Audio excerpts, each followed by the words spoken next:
Welcome बच्चों, कैसे हैं आप लोग? अच्छे होंगे और अपनी फिजिक्स की साइंस की पढ़ाई ज़बरदस्त रूप से कर रहे होंगे। मैं शैलेंद्र चतुर्वेदी आपके सहयोग में आज आपको क्लास 9 बल का नियम, बल और गति का नियम के विषय में बताना था मुझको। जो हम लोगों ने एक पार्ट पढ़ लिया है इसका, जिसमें हम लोगों ने न्यूटन का प्रथम नियम पढ़ा था, संतुलित बल और असंतुलित बल पढ़ा था। आइए उसी से हम लोग आगे बढ़ करके आज बल की संकल्पना इस चैप्टर का दूसरा पार्ट हम लोग पढ़ेंगे, जिसमें हम आपको गति के द्वितीय नियम के बारे में बताएंगे।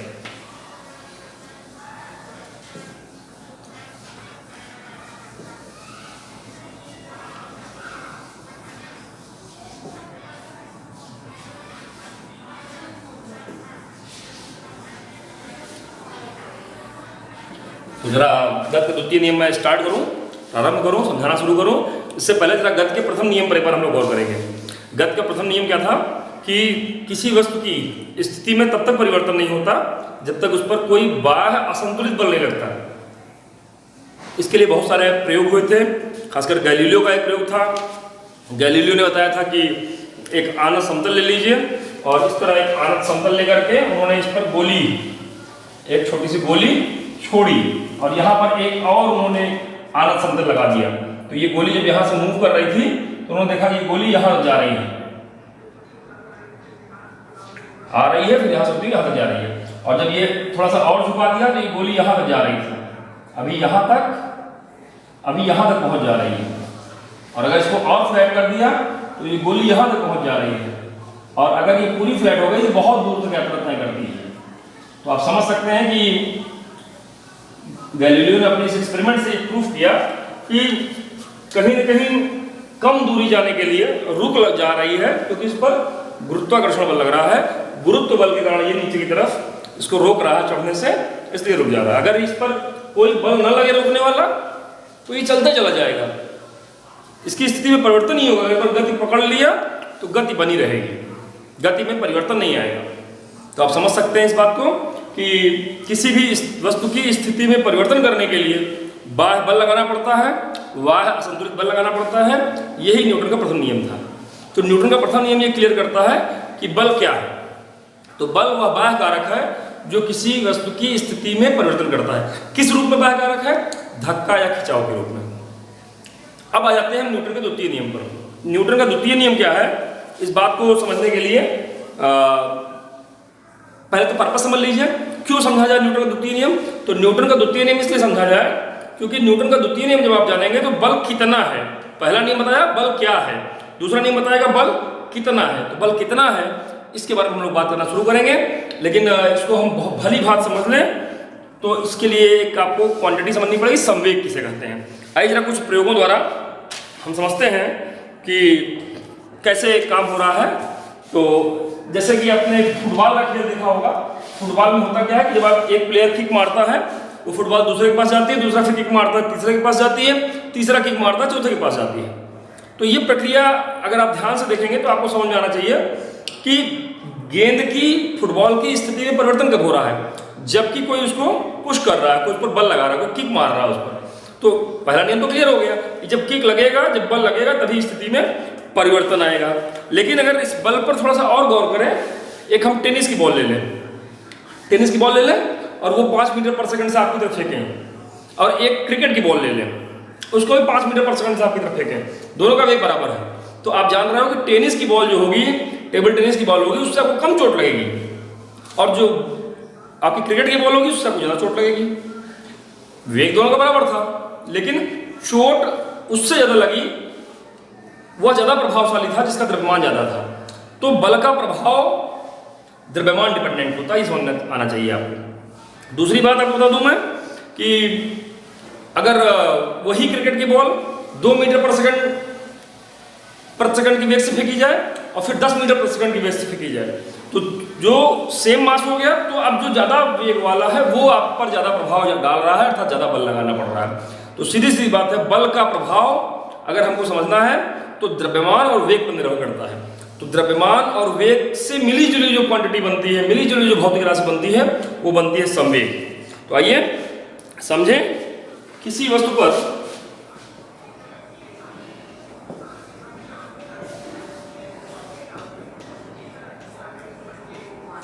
बल का प्रभाव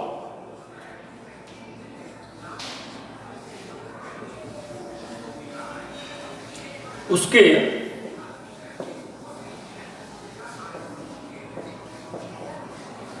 द्रव्यमान m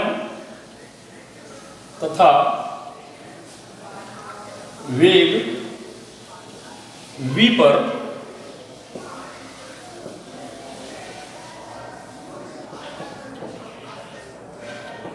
निर्भर करता है। तो समझ सकते हैं कि बल का प्रभाव द्रव्यमान और वेग पर निर्भर करता है, और द्रव्यमान और वेग की जो मिली जुली क्वांटिटी है, यहां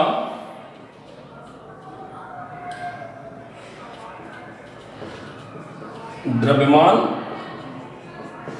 व वेग v का गुणनफल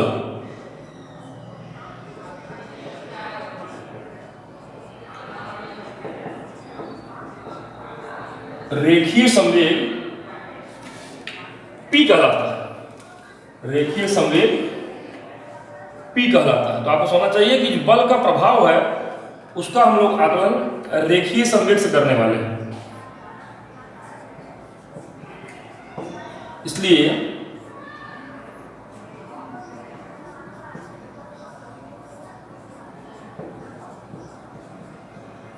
रेखीय संवेग P that is m into v। तो स्पष्ट हो गया कि द्रव्यमान और वेग का गुणनफल रेखीय संवेग कहलाएगा, और रेखीय संवेग से ही हम आरोपित बल, कितना बल लगेगा या उसको कितने बल उस पर लगाकर उसको रोक सकते हैं, इसका जो है ये अनुमान देता है रेखीय संवेग। तो बड़ा इंपॉर्टेंट क्वांटिटी है रेखीय संवेग। और जैसे ही हम किसी वस्तु पर बल लगाते हैं तो या तो उसका संवेग बढ़ता है अगर उसी दिशा में है, और अगर उसके विपरीत दिशा में है तो संवेग घटता है। तो बल का प्रभाव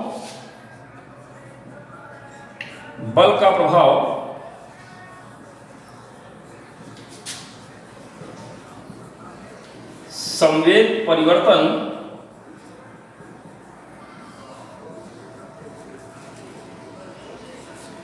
के रूप में होता है।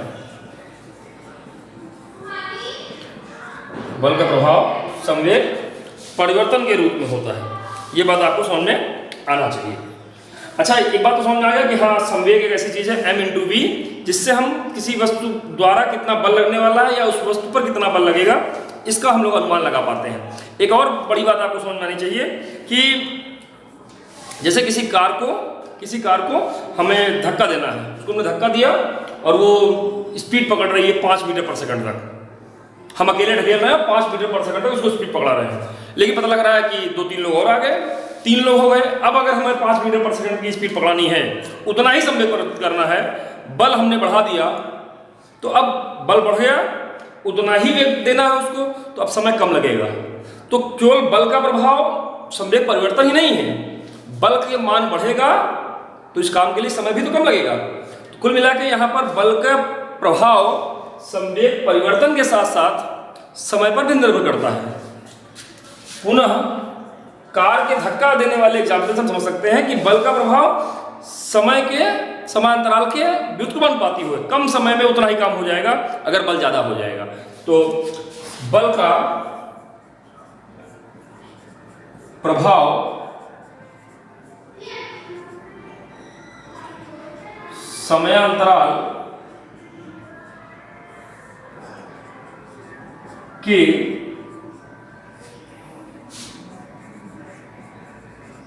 व्युत्क्रमानुपाती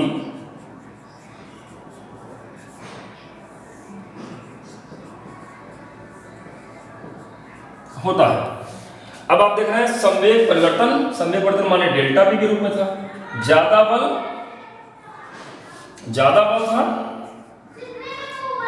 था, ज्यादा संवेग परिवर्तन था, ज्यादा बल था तो कम समय लगा था। अब इसी बात को प्रयोगों द्वारा स्पष्ट किया न्यूटन साहब ने। अब यहीं से आपका न्यूटन का द्वितीय नियम आता है। न्यूटन के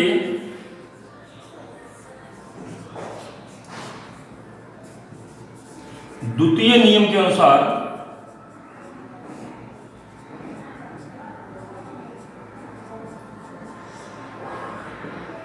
न्यूटन के द्वितीय नियम के अनुसार F अनुक्रमानुपात डेल्टा P और F व्युत्क्रमानुपात डेल्टा T।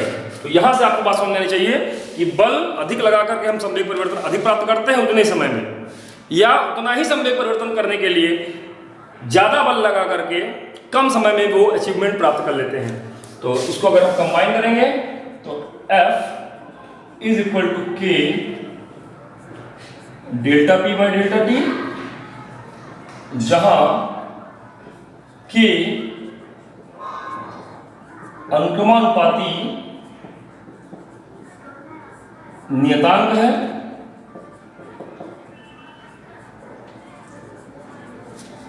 और K की वैल्यू 1 आई है। कैसे आई है? प्रयोगों द्वारा आई है। तो प्रयोगों द्वारा अगर K की वैल्यू 1 आई है तो ये आगे आ गया आपका F बराबर आ गया आपका delta P by delta T। तो यहां से न्यूटन के द्वितीय नियम के अनुसार क्या आ गया, इसलिए गति के या न्यूटन के जो भी कहिए द्वितीय नियम मानुसार किसी वस्तु पर आरोपित बाह्य असंतुलित बल उस वस्तु में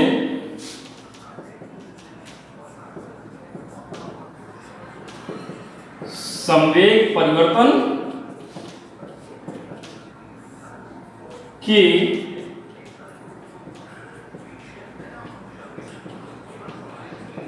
अनुक्रमानुपाती तथा समयांतराल के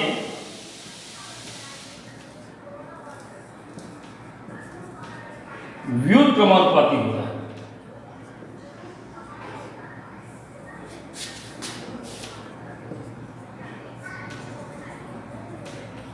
ये आपका न्यूटन का द्वितीय नियम हो गया। और यहां से बल की एक बड़ी अच्छी सी परिभाषा आ रही है। किसी वस्तु पर आरोपित असंतुलित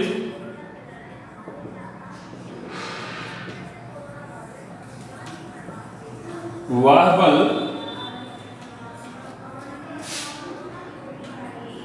उसके संवेग परिवर्तन की समय दर के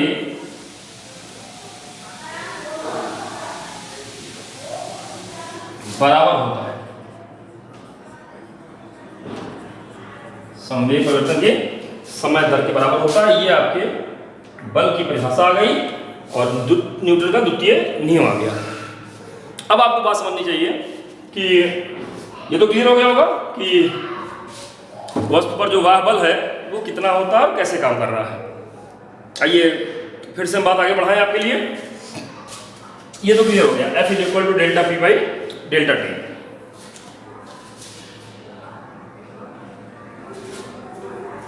अब आइए थोड़ा सा आगे बढ़ के हम लोग बात करें। यदि किसी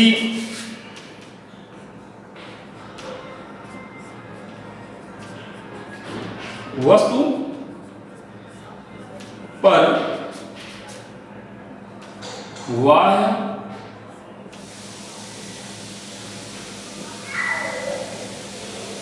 असंतुलित बल F समयांतराल T तक लगाकर द्रव्यमान m का वेग u से परिवर्तित होकर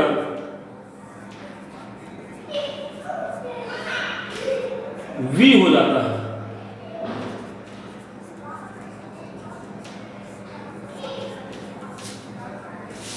तो अगर v से परिवर्तित होकर u हो जाता है तब आपको समझना चाहिए तब क्या होगा।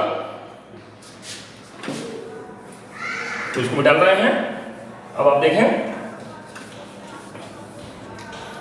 तब डेल्टा P बराबर आ जाएगा P2 माइनस P1। P2 कितना भाई बाद वाला mv, शुरू में कितना था mu। इसलिए न्यूटन के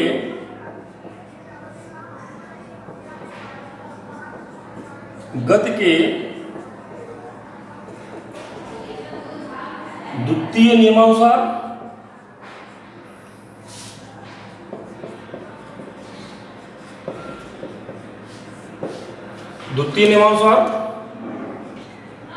F बराबर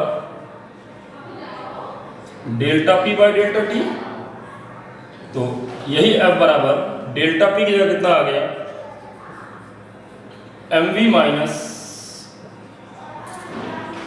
mu बटे T। तो F बराबर आ गया m v minus u by T, जहां delta v minus delta u बटे टी जो होता है यही तो आपका त्वरण हो जाता है। इसलिए F बराबर क्या आ गया ma। F बराबर क्या आ गया ma। तो अब आप देख रहे हैं कि न्यूटन का गति का द्वितीय नियम संवेग परिवर्तन की समय दर के बराबर बल होता है, ये तो है ही है। साथ साथ यहां से एक और फॉर्मेट आ गया। ये फॉर्मेट तो आपने सीखा ही सीखा, ये फॉर्मेट तो आपने सीखा ही सीखा। यहां से एक और फॉर्मेट आ रहा है, किसी वस्तु पर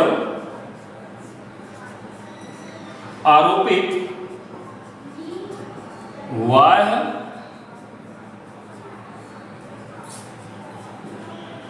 असंतुलित बल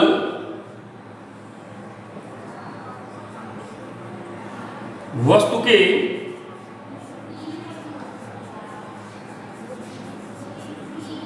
द्रव्यमान m तथा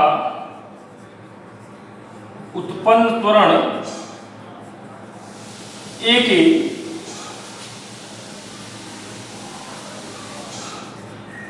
गुणनफल के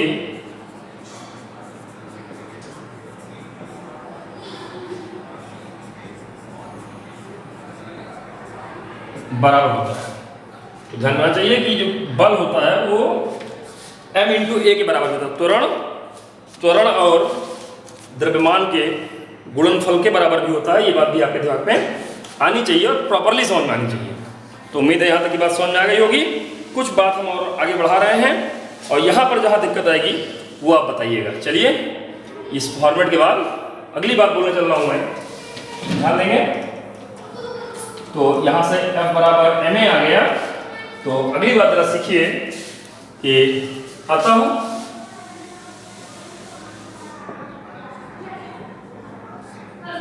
बल का मात्रक क्या आ जाएगा। तो बल का मात्रक देख रहे हैं द्रव्यमान गुणित त्वरण। द्रव्यमान का मात्रक क्या होता है भाई kg, और त्वरण का मात्रक क्या हो गया मीटर पर सेकंड स्क्वायर। तो बल का मात्रक हो गया kg मीटर पर सेकंड स्क्वायर। इसे हम लोग क्या बोलते हैं, इसे हम लोग न्यूटन भी बोलते हैं। ध्यान दीजिएगा, स्मार्ट देखिएगा, स्मॉल लेटर्स लिखिएगा न्यूटन को, क्योंकि कैपिटल लेटर्स लिख देंगे तो न्यूटन साइंटिस्ट का नाम था, उनके नाम पर आधारित है ये, इसलिए इसको यूनिट को रिप्रेजेंट करने के लिए स्मॉल एन से लिखते हैं। तो न्यूटन सिंबल कैपिटल एन, तो बल का मात्रक हो गया केजी मीटर पर सेकंड स्क्वायर या न्यूटन। यहां तक की बात आपको क्लियर हो गई होगी। गति का द्वितीय नियम दो फॉर्मेट में सीख लिया आपने। कौन कौन सा फॉर्मेट सीखा आपने? फॉर्मेट आपने सीखा F is equal to delta P by delta T, संवेग परिवर्तन की समय दर को बल कहते हैं। तो बल कितना होता है? तो बल संवेग परिवर्तन की समय दर के बराबर होता है। तो न्यूटन का प्रथम नियम बल को परिभाषित करता था कि बल क्या होता है। तो बल वह बाह्य कारक है जो किसी वस्तु की स्थिति में परिवर्तन करता है अथवा परिवर्तन करने का प्रयास करता है। न्यूटन का द्वितीय नियम बताता है कि बल कितना होता है। तो बल कितना होता है? तो संवेग परिवर्तन की समय दर के बराबर होता है, ये बल होता है। तथा इसी को एक फॉर्मेट में और सीख सकते हैं, F is equal to ma। तो बल कितना होता है? तो बल किसी वस्तु के द्रव्यमान और त्वरण के गुणनफल के बराबर होता है। तो ये दो चीजें आपको समझ में आ गई होंगी कि बल क्या होता है। प्रथम नियम से जान गए आप, बल वह बाह्य कारक है जो वस्तु की स्थिति परिवर्तन करता है अथवा परिवर्तन करने का प्रयास करता है। और द्वितीय नियम ये बताता है कि बल कितना होता है, संवेग परिवर्तन की समय दर के बराबर होता है या द्रव्यमान और त्वरण के गुणनफल के बराबर होता है। तो न्यूटन के दो नियम ने बल के बारे में दो चीज बताई, बल क्या होता है, बल कितना होता है। तृतीय नियम बताएगा आपको कि बल कैसा होता है। ये हम लोग अगले वीडियोस में चर्चा करेंगे। आइए कुछ एक दो महत्वपूर्ण बिंदु और है, उसको समझा जाए। यहां पर आपको समझना चाहिए कि किसी निश्चित संवेग परिवर्तन के लिए, किसी निश्चित संवेग परिवर्तन के लिए अगर डेल्टा पी नियत हो जाएगा तो F व्युत्क्रमानुपाती हो जाता है टाइम। इसका मतलब क्या है कि अगर समय ज्यादा हो जाएगा तो बल कम हो जाएगा, और बल ज्यादा कर देंगे तो समय कम लगेगा, जल्दी से काम का परिवर्तन आ जाएगा। इस काम को हम लोग प्रैक्टिकली बहुत करके जान सकते हैं। जैसे अगर क्रिकेट का प्लेयर कोई गेंद पकड़ता है तो तुरंत पकड़ेगा, तलाक से तुरंत पकड़ेगा, तो क्या होगा? तो उसके हाथ पे चोट ज्यादा लगेगी, क्योंकि समय कम लगा उसको तो F ज्यादा लगा, T कम तो F ज्यादा। लेकिन अगर उसने हाथ को पीछे खींचा, गेंद को रोकते समय, गेंद कैच करते समय पीछे खींचा, तो अब उसको टाइम ज्यादा मिल गया, और टाइम ज्यादा हो जाएगा तो बल कम लगेगा। ये बात आपको समझ में आनी चाहिए कि टाइम ज्यादा बल कम, संवेग उतना ही परिवर्तित करना है। जिस वेग से गेंद आ रही है उसको रोक के शून्य करना है, परिवर्तन उतना ही हो रहा है, तो समय ज्यादा तो बल कम। इस काम को हम लोग दैनिक जीवन में अपने कार में या बाइक में सॉकर देखे होंगे। आजकल तो साइकिलों में भी सॉकर आ रहा है, आपकी जो साइकिल है उसमें भी सॉकर है। तो सॉकर क्या करता है? सॉकर जब आपका जमीन से जब जर्क लगता है, बल लगता है, झटका लगता है, तो उसके समय को बढ़ा देता है, और समय बढ़ जाएगा तो आपको झटका नहीं लगेगा। जोर का झटका धीरे से लगेगा, कब? जब समय बढ़ेगा। तो ध्यान देना चाहिए, सॉकर की मदद से हम लोग समय बढ़ाते हैं और साइकिल सवार को झटके कम लगते हैं। यही कारण है कि चाइना क्ले या चीनी मिट्टी के और कांच के बर्तन को हम एक्स्ट्रा भूसे में या गत्तों के बीच में रख देते हैं, क्योंकि गत्ते से उनके लड़ने का जो समय है वो बढ़ जाता है। समय बढ़ता है तो बल कम लगेगा और कांच के बर्तन हमारे सुरक्षित रहेंगे। रेलवे की बोगी में पीछे बम्फर लगे रहते हैं, बड़े बड़े तावे जैसे लगे रहते हैं बम्फर, और वो जब बोगियां आपस में जोड़ी जाती है, संटिंग की जाती है उनको जोड़ते समय वो उनके बीच में धक्का लग रहा है, उसके समय को बढ़ा देगा। समय बढ़ाएगा तो जर्क कम लगेगा, अर्थात बोगियों का नुकसान नहीं होगा, उसमें बैठे हुए यात्री को भी जो है परेशानी नहीं होगी, बल कम हो गया। तो ये सारे आपके प्रैक्टिकल एग्जाम्पल आपको समझ में आने चाहिए। आइए एक और कॉन्सेप्ट आपको जानना चाहिए, न्यूटन का द्वितीय नियम ही वास्तविक गति का नियम है।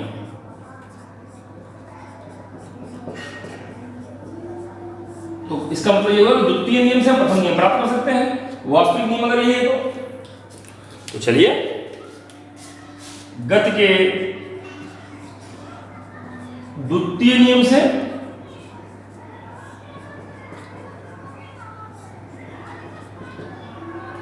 F is equal to delta P by delta T, तो ये आ जाएगा m डेल्टा v की जगह v minus you upon time t लगा। अब यदि वाह बल शून्य हो जाए, बाहर से कहीं कोई फोर्स न लगे, तब m डेल्टा v मतलब m v minus you by T की वैल्यू 0 आ जाएगी। तो इसका मतलब v माइनस यू बराबर 0 आ गया, तो v बराबर u आ गया। इसका मतलब वेग में कोई परिवर्तन नहीं होगा, वेग में कोई परिवर्तन नहीं होगा, वेग में परिवर्तन नहीं होगा। यही तो न्यूटन का प्रथम नियम है कि जब तक कोई बाह्य असंतुलित बल नहीं लगाया जाएगा, वस्तु की स्थिति में परिवर्तन नहीं होता है। यही न्यूटन का आपका प्रथम नियम है। तो दूसरे नियम से हम पहला नियम प्राप्त कर सकते हैं। एक महत्वपूर्ण बात ध्यान रखिएगा, यहाँ पर हम लोगों ने सबके ऊपर यह वेक्टर लगा रखा है, एरो। सदिश राशि, बल एक सदिश राशि है तो बल में दिशा भी होगी। परिमाण कितना? द्रव्यमान और त्वरण के बराबर, न्यूटन के द्वितीय नियम के अनुसार। तो दिशा किधर? दिशा, बल की दिशा त्वरण की ही दिशा में होती है या संवेग परिवर्तन की दिशा में होती है। संवेग की दिशा में नहीं, संवेग परिवर्तन की दिशा में होती है। तो इस तरह से बच्चों आपको न्यूटन का द्वितीय नियम समझ में आया होगा। और इस पर बड़े अच्छे सवाल हैं आपके यहाँ एग्जाम कोर्स में, अच्छे न्यूमेरिकल दिए हैं। उसके लिए हम आपके लिए अलग से वीडियो डालेंगे और उसको जरूर देखिएगा कि न्यूटन के द्वितीय नियम के दो format, the time rate of change of linear momentum that is force, संवेग परिवर्तन की समय दर को बल कहते हैं, या द्रव्यमान और त्वरण के गुणनफल को बल कहते हैं। तो इसको समझिए, जानिए और बल को दैनिक जीवन में जरूर समझिए। पहला नियम बल क्या है, दूसरा नियम बल कितना है। अगले वीडियोस में बल कैसा है, तृतीय नियम बताएगा बल की प्रकृति कैसी होती है, इस पर हम लोग बात करेंगे। आइए इन दोनों नियमों पर आप अपनी पकड़ को मजबूत बनाइए और खासकर न्यूटन का द्वितीय नियम ही प्रमुख नियम है, मेन नियम है, यही वास्तविक नियम है। और पहला नियम और तीसरा नियम इसी से प्राप्त कर सकते हैं। तो तीसरे की बात तो हम लोग अगले वीडियो में करेंगे, दूसरे नियम को हम लोग यहाँ पक्का करते हैं। बच्चों मस्त रहिए, व्यस्त रहिए, पढ़ते रहिए, लगे रहिए और अपने आप को सफल बनाते रहिए। Good luck.